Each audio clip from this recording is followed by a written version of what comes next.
Thank you. I'm Eric Burton, as the deal says. I've been working with David. This will be my 5th season now. He's been a lot of wisdom, had a lot of good experiences. Here's my information. Hope you're all awake. If not, we'll try to get you active and involved. I was going to be a teacher at one point in time, so maybe we'll do a better job at that. You'll see everywhere that you got a smiley face yellow ball. Most of you do. I don't know if I brought enough, but at any point, if you're displeased with the presentation, please throw them at me, and we'll play a little dodgeball. But those are for you to take home, or this afternoon if you're feeling stressed. Really give them a squeeze, treat them pretty bad. I tried to get Donald Trump ones because I thought they were funny, but I couldn't get them over from China in time. So I apologize. We got smiley faces. Today we're going to talk about plant stress and some tools to use for plant stress monitoring. We're going to talk about dendrometers, plant dendrometers, soil moisture probes, and then some imagery. If some of y'all are pretty familiar with these things, I apologize if it's a little bit redundant today, but there's a lot of people, even in our area, that don't know about all of the technology out there. So what causes stress in our lives? So if there's any women in the room, I apologize. I'm sure this works both ways. But this is how I feel a lot. I've been married for almost a year, and this is probably a daily occurrence. This is my wife. This is the look I get a lot. So if any of you have kids, I'm sure they cause a little stress in your lives. If any of you have pets, my dog is especially good at stuff like this. He's a real idiot. I don't know if Donald causes you Trump. We live in a pretty conservative area, but I imagine there's other parts of the world that Donald really makes people pop off. This might trigger you a little bit. So anyway, something to wake you up and get you going this afternoon. What causes stress on the farm? I think that caused a little bit of stress. I think we've seen some of this around the area, especially with these new balers. That's a bad day. And that's a pretty bad day too. So things happen. It's life. And we're going to have stress. Stuff's going to go on, in our daily lives, and especially on the farm. And we live in a pretty stressful environment anyway for what we're trying to do. Most of the time, deficit irrigating, and it just happens. So when I was putting this together, I was thinking, what influences the way we do things on the farm, and how many things factored into this? And I'm sure there's about 100 other things, and it varies person to person, but probably one of the bigger things in our area is this right here. And this just is what it is. So, climate is. What causes our crops to stress? Drought. Too much rain. We don't have this problem a lot in our part of the world. Usually early at planting time. Maybe hail, wind. Especially wind, 105 degrees. Climate. It's a problem. This looks like a stressful situation to me, or it will be later on. And you can't tell me that this is not going to cause problems. If any of you are from the South Plains or know people in the South Plains, I think they deal with this crap a lot. So we already talked about weather and environment, irrigation capacity or lack thereof. So if we have the water, we're usually pumping it. Can we over-irrigate? Well, probably sometimes. Can we under-irrigate? Probably most of the time. And that's some things that the reason I put this presentation together is we got to look at how we can control certain things on the farm. How we irrigate. Do we row water still? No, not many. Most run the pivot around. Some got drip. When we irrigate? Well, most guys would say all the time. But that may not always be the case. Fertility, David's presentation. Can we over-fertilize? Can we control when we put fertilizer out, how we put it out? And then disease is just some things, and pests. They all cause stress to our crops. So based on irrigation decision, how do we decide to irrigate? So the traditional, if we have the water, are we going to pump it? Probably. Are we going to kick the dirt? So this would be more my version of kicking the dirt. Most everybody has one of these. It's a push probe. Does it hit the ground like concrete? Well, it's pretty freaking dry. Does it go all the way down? Well, it's pretty wet. So this was the first, I'd say, soil profile tool. So how we bank early in the year. Irrigation coefficients would be like irrigation scheduling. If any of y'all have used Aqua Planner, based on climate, current, it gives you a graph to kind of decide what the outlook looks like. Soil moisture monitoring, so soil probes. So this is an example of an AquaSpy soil probe. This is a 4-foot probe. There's lots of different companies out there, lots of different types. There's AquaSpy, and the other version of this probably in the area that y'all may be familiar with is Crop Metrics. Remote plant sensing, so it'd be satellite imagery or other types of imagery, whether it's a drone or an airplane, that sort of thing. And then direct plant feedback. It'd be more the dendrometer area that I'm going to be talking about. So the dendrometers go around the plants, and they measure the shrink and the swell of the stem during the day. There's a lot of dendrometers on orchards and pecans and that sort of thing being used on trees. They're pretty good on cotton, I think, is where we've seen them used. Well, you get the best use out of them anyway. Most information. So what can we control? When and how to irrigate, to optimize yield, use our water wisely, and to plan ahead. So if we can forecast where we're going and where we've been, we can utilize these tools effectively. So first I'm going to talk about soil moisture monitoring. There's a couple different types of probes. Volumetric, I have one of those here. Capacitance, which is more like the AquaSpy.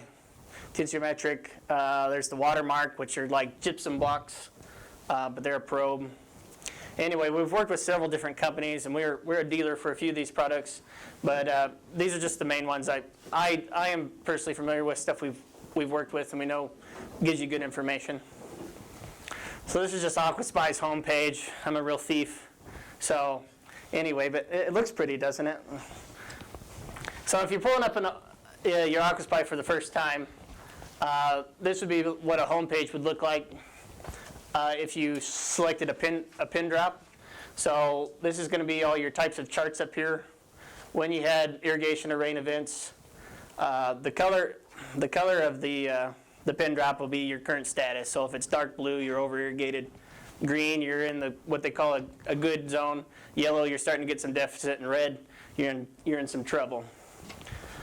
This here on the side is showing the different sensor depths at each depth. This probe's got 12 sensors, so at each at 4 inches, and it's showing root depth. And this is showing where your roots are pulling water from. And this is a pretty plant that changes throughout the season. But this is pretty interesting, and something you can't do with your push rod. You can't see where you're pulling water from or how deep you're pushing water. This right here is showing how full or empty the profile is in the active root zone. So like on this picture, you're pulling water, you have roots to 24 inches. So this is how full that zone is, so your top 2 foot. And this bottom one here is showing how full the whole profile is, so all 48 inches. So this is just another look at these, like an overview graph, what they call their summary chart. This is a whole season. An uptick is an irrigation or rainfall event. These big ones are irrigation events. This sprinkler looks like it was windshield wiping. It'd come across the probe here, and then it would hit a quick irrigation again throughout the season. So if you were Pac-Man in a sprinkler or whatnot.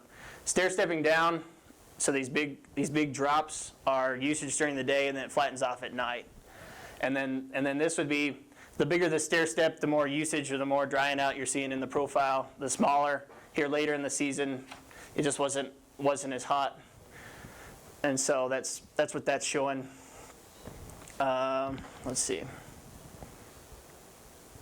So the other thing I didn't mention over here was underneath all this, it'll show you days to empty. So it's trying to calculate how many days until they think your profile is going to be empty till you really need that sprinkler back around based on how full it is. And it's not showing on this chart, but that's kind of that predictive technology. AquaSpy likes to see you stay in this green zone, and this changes for different crop types based on the coefficients. Above the blue line is oversaturated, and below the orange line, you're getting into the red, you're in some trouble. So this would be what it would look like if you had several fields pulled up together. The most ones that are critical are going to be thrown to the top during the year, but it's the same thing with the colors. Most guys like to put these probes in the southwest parts of the field because they know that's where we're going to get our hot wind, know where we'll be hottest and driest during the year. These things work real good like on circles that are split in half. So say if it's half corn and half cotton, put one on each side. And then you know when you're getting critical in one, or if you're really good in the corn, you can run over and put some water in the cotton. Or if you decided you don't mind losing a couple bushels on your corn because the price is crap and the cotton price is good, well, you know, hey, this is okay. I'm going to run over here and water the cotton a little bit. So this is just a look at an overview chart again, and a guy that's got some really good irrigation scheduling going on. And this is a zoomed in version of that graph. And you'll notice the way he's running his sprinkler, every time he's making a pass, he's getting that profile back full. And he's getting a lot of usage. He's getting close. Down here, he's losing a little bit of ground, but he stayed caught up most of the year. And then the weather must have changed on him a little bit here in the middle of March. I mean, in the middle of July. March wouldn't be wrong. Anyway, this is a good example of good irrigation scheduling, staying caught up with the corn. So up here you'll see there's several different types of graphs. The EC graph, the moisture graph I'm fixing to talk about, the EC graph is a graph that's trying to predict how deep you're moving salts in your soil, so how deep you may be pushing fertilizer. The temp graph is showing temperature at those different depths. It's pretty interesting to watch this temp graph if you have a field that's clean till ground and a field that has trash on it, and seeing the different temperatures. This other stuff is just admin stuff that's just on my site. It wouldn't be on a grower's site. So this is a look at the moisture graph. So this is pretty important for irrigation scheduling at different depths. So you can toggle all of these on or off as you please, but when you get toggling them all on, it gets really busy, hard to look at. Normally what I usually look at is the 4-inch and then the foot depths. So 4 inches, 12 inches, 24, 36, and 48. And that's just knowing whether you've pushed water into that zone and then how much water you're using, pulling from that area. And so here at 4 inches, we're seeing huge upticks and huge downswings. And that's just because 4 inches in the ground, we're getting it really wet and we're drying it out a lot. So this is a look at 36 inches. The bigger the uptick, the more water you push past that sensor or to that sensor. And then the usage. You'll notice here early in the season, in May, he was getting water there, but he just wasn't using it. But you'll see how this stuff really started pulling in July and August, even from 36. And then you'll see here at the end of the year, when this line quits going down and it really starts to flatten out, that either means that here at the end of the year, it means that crop shut down. It's just not using water. And that's where these things can really pay for themselves, is just knowing when to shut off. If it can save you a couple of irrigation passes, that's just more money in your pocket. That's less time to wait for the ground to dry out to get the combines in. So this is a look at 44 inches, and you'll see smaller upticks, but he was still pushing water that depth, still using from 44. And then this is 48. You'll see how this is real static. So at 4 foot, he was pushing a little bit of water. He was getting there, which is good. That means he's getting his 4 foot profile full, but he just wasn't using quite as much. You do see he did finally pull kind of hard from the 19th of July to the 30th of July.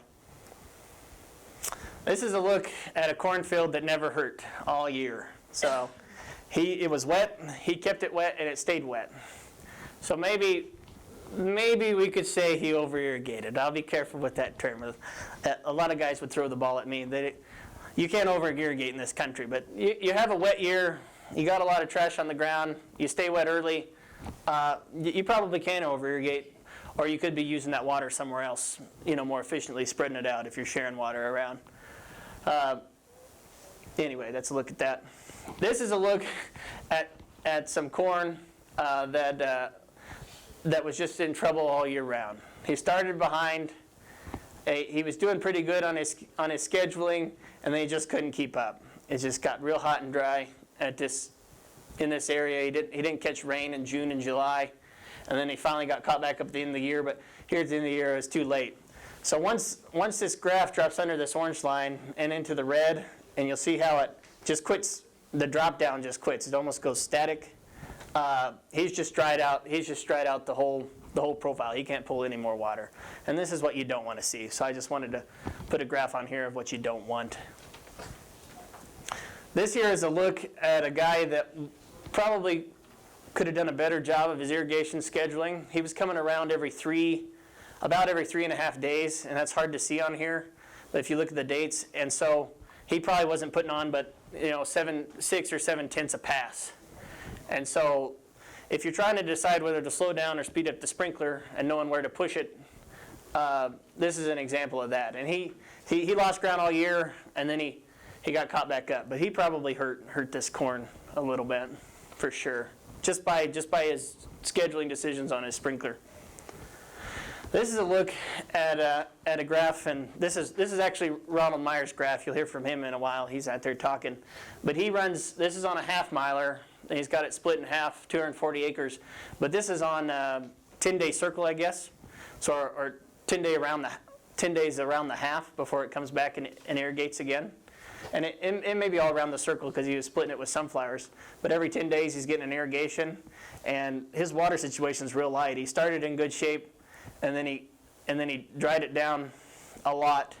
And that's another thing with these probes too, early on in the year that I forgot to mention. You can use these things to make your roots grow and be comfortable, knowing if you don't keep it just saturated early in the year, you let it dry down a little bit. You really want those roots to root during the first beginning month of the year. That way you are able to take advantage of your whole profile. If you just keep it sopping wet early in the year, the roots are lazy like we are. I mean, if somebody was going to bring me candy and cake all day in bed, my wife, I didn't have to get up and go to work, I probably wouldn't go searching for food or water either. So it's important to watch this early on to make sure your roots are doing their thing.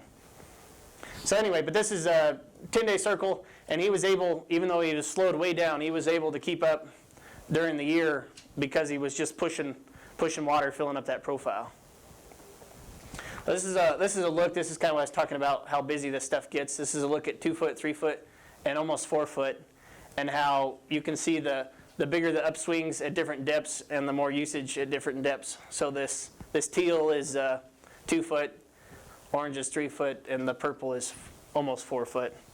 And then how that would look on the moisture chart and trying to make your decisions irrigation wise. And this is a look at a cotton chart, just because I know we're growing cotton. And this is pretty typical of what we see early on in the year. A guy, he's getting around a few passes, keeping that stuff happy, getting it up, getting it going, and then he just kind of forgets about it for a month. Treats it pretty bad. He's like, oh shoot, I got to go water corn. And then he comes back when that stuff's starting to bloom and starting to put on, and he's giving it a little bit of water. But and this here at the end of the year was a rainfall event, but he really let this stuff dry down and quit when he knew it was done. You'll see on the pretty low cotton plant, but then how the roots look at 48 inches when you're pulling that deep. So this is what I was talking about. Last irrigation event, days to refill, and then root depth on the side that I didn't get to show you earlier. Okay, now that I'm done talking about probes, we'll talk about remote sensing, what it is. There's a quick definition of it. I think you have it in your book. I'm not going to read it to you. But this is going to be talking about imagery. Different types of remote sensing platforms. So satellite, most everybody's seen NDVI image. And then aircrafts and drones. And this stuff is a little bit newer. So why use imagery? As far as the stresses, to see water stress in the field, how it's looking in an overall view. You're not just looking in the profile, but you're looking at the current plant and what it's doing. And then to detect pests and disease. So this is a different type. This is a company, sorry I should introduce this, but this is a company, Use Imagery, that we've been doing a little bit of stuff with. We're looking at this year. And this is going to be just an overview of what the different types of sensor readings they have on their planes when they're flying.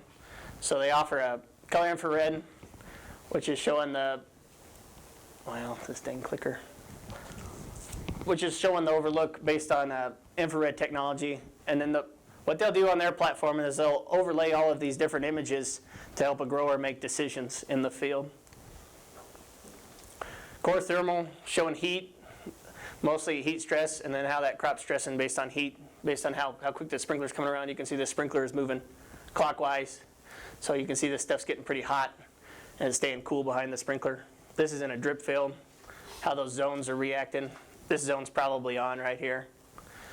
It's probably moving left to right, right to left, excuse me. And anyway, jumping around.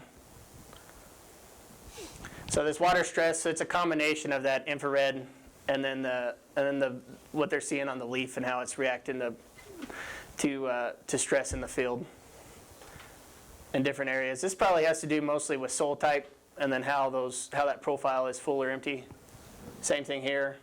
Some of this could be here you don't really see any irrigation issues. Normally on a sprinkler you'd see it in a circle because of the way that pivot runs, drops and everything. Some of this here may be some problems with some drip. So this is what I was talking about with the water stress on a sprinkler. You're seeing you got a plug nozzle or something, that sort of thing. Sprinklers over here coming around. This is a chlorophyll layer, so reading kind of how green, how good the plant's doing. And this is a NDVI image, what we're seeing, just a general satellite image. The resolution and the meters is not as good on the NDVI. They tell us it's a good tool, but it doesn't tell you a whole lot. You really need the other images overlaid to really get an idea of what's going on in the field. So this is a look at that chlorophyll versus the NDVI. So like on an NDVI image, this is all you would see on the NDVI image. But with that couple meters off the ground with the camera on the plane, you're actually seeing that there's a lot of difference between these two halves of the field. So that's what I was getting at as far as the NDVI resolution and the type of image you're actually getting from that NDVI. A lot of companies are offering the NDVI for free now. This other imagery is pretty reasonable on price too. But you may just not be getting all the information you might want from your imagery. This is a look at pest detection. So in August, you're seeing just a little bit of flare up along the tracks. And then in September, boom, you're really seeing it. So it's just kind of some of the things that this tool can detect. And this is a look at several drip fields. They didn't have anything to use on pivots. I thought that'd be more applicable to the area, but you can see here you got some issues with the drip. This block here wasn't on as long as the others. And you're getting a pest flare up here. And then they're showing some of this field to be indeficient, they think, based on their chlorophyll analysis. So now I'll talk about the dendrometers. This is a company we worked with, is Phytech. They're in row crops. This is a dendrometer. These other two pictures are dendrometers on trees. I just thought they were cool to see kind of the different types and styles.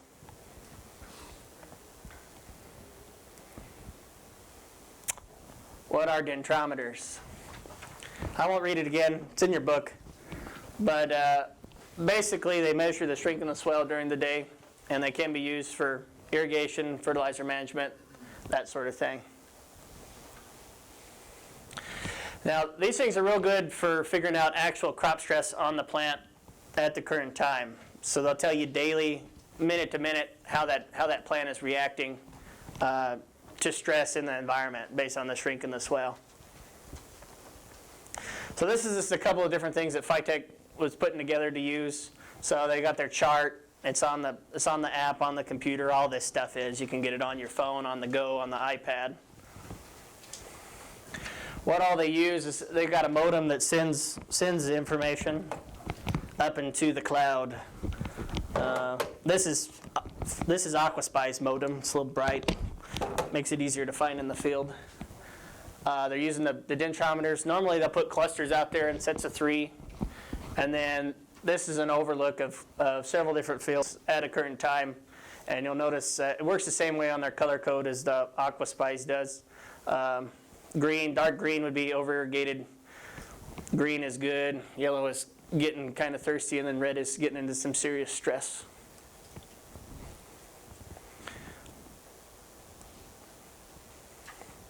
This is what it looked like if you pulled it up and all your fields were shown. These fields are split in halves. with different dendrometers there. It's just showing a weather forecast on their just giving you what's coming up. So they put together a stress prediction algorithm based on what the environment's going to do in the coming 5 days, and then how the plant's reacting to the dendrometer at the time, and then where you're going to be in the next 5 days. And that's what this is showing too. Got an irrigation event, and then you're just drying down. So this is what their interface looks like. It's kind of similar to the AquaSpies in the fact that anyway, in the fact that it going as the chart goes and you see a gradual increase, that's plant growth. And then the up and the down would be the shrink and the swell during the day. So up would be at night when you're cooling off, and then down would be the shrink during the day. And this is some of they use these soil moistures, and that's showing the soil moisture at 2 different depths.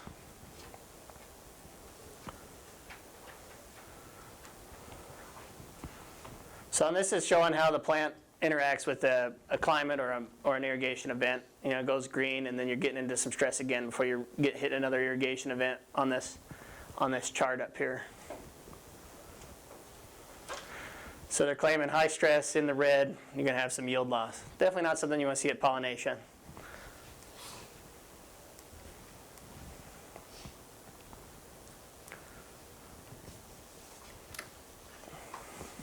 So this is a look at growth again. If it's a downward trend, you're seeing negative growth. So at the end of the year, on corn, if you have this stuff on corn, you'll see a positive trend up to pollination. And then after pollination, you'll see it level off, and then it'll go back down. In cotton, you'll see this thing go up.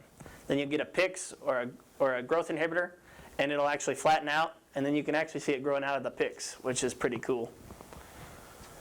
So this was a study they did out here when they were doing the 3-4-5 program, and how the different ears shown based on the different irrigation types on how that field was split. So they're showing at 4 GPM 10 stress days, at 3 GPM 17 stress days, and then at 5 GPM 2 stress days. And this was in I think 16 or 17, 16 I think when we were a little bit wetter. So this stuff here really didn't suffer on the 5. But this stuff on the 3 did, but not as much as you would normally think on a year we were a little bit drier. So, but you can see this would be these got on a little bit later, but this would be kind of what you'd see after pollination. See how the graph is going down, and then the same thing here. You're just seeing bigger swings, more shrink and swell during the day, based on the stress. So this is just a look at the 5 GPM closer. You'll just see here, it just never really got into the yellow. It was probably over irrigated. Okay, I'll say that one more time. Probably. This one here could use a little bit more what we're doing all the time, deficit irrigating, just pouring it on. And this is a look at cotton. This is what I was talking about with the PIX. You'll see these numbers. The bigger the number on the growth chart, the more that thing's growing. You'll see the PIX, these numbers slow down or flatten off, and then you'll see these numbers increase again to PIX, and then this stuff really just shut down. This actually had negative growth at one time. So everybody's always asking what's it cost. This is about pretty close on an acre per average what these different technologies cost to use. So you'll notice on the moisture probes, most of these moisture probes companies, they'll sell you the equipment, and then you just have an annual subscription fee. And so they get a lot cheaper after the first year, almost cut in half. And the moisture probes are generally good for about 5 years before technology is going to change. You're going to need some new equipment. On the satellite imagery, $4 to $5 an acre for a six flight season. So on that package, you get 6 flights during the year. That's about right. And these dendrometers were really expensive per acre. That's just an annual. They just lease it all to you, and that's annually. So the probes are covered through the NRCS equip. David. Wouldn't that actually be aerial imagery there instead of satellite? Yeah, that's what I meant. See, and Cirrus always gets mad at me, but yes, not satellite. Aerial imagery, so the whole package of what we were talking about with Cirrus, all the different looks. Thanks, David. Well, here's the question again. Can we over-irrigate? Maybe. In cotton, if we're watering that stuff along, if we give it too much water and too much fertilizer, what's it going to do? What is cotton? It's a tree. Yeah. So it's going to grow. So what are we going to have to do? We're going to have to go get the sprayer, call the sprayer, run across it. So I think there is, with cotton, there is some serious management as far as water and fertility. So this is a look at what the value we can place on these management tools, and this was just a chart I'd found based on the estimation of 5% yield loss per day of stress during pollination in corn. So if you have a 120-acre circle, you're shooting for 225. Price of corn is crap at 350, and then you got 15% yield loss prevention. If you're using a tool and you can prevent yield loss, you're looking at $126 an acre gain. And that number is a lot bigger than what it costs to use a tool, you know. So anyway, should I leave the sprinkler running? Should I go somewhere else? Those are the kinds of questions you got to ask yourself. So I wanted to be on the Donald Trump trend. How do we make our farms great again? And I'm sure many of y'all have seen a video of this, but I think this is important too, something to think about as far as crop stress and the way we use our water. My name is Charlie Forsman. We have our rain simulator set up to show how different management practices can have an impact on soil health. I have 4 examples prepared for our demonstration today. The first is conventional till, where the soil is tilled year after year. The second is no-till, where we leave all the plant debris in the field and do not disturb the soil at all. The third is no-till with a cover crop, so similar to no-till in that we leave the plant debris on the surface, and then immediately after harvest we plant a green growing crop. And then fourth is our pollinator habitat area, where we plant flowers, grasses, and shrubs to help support butterfly and bees.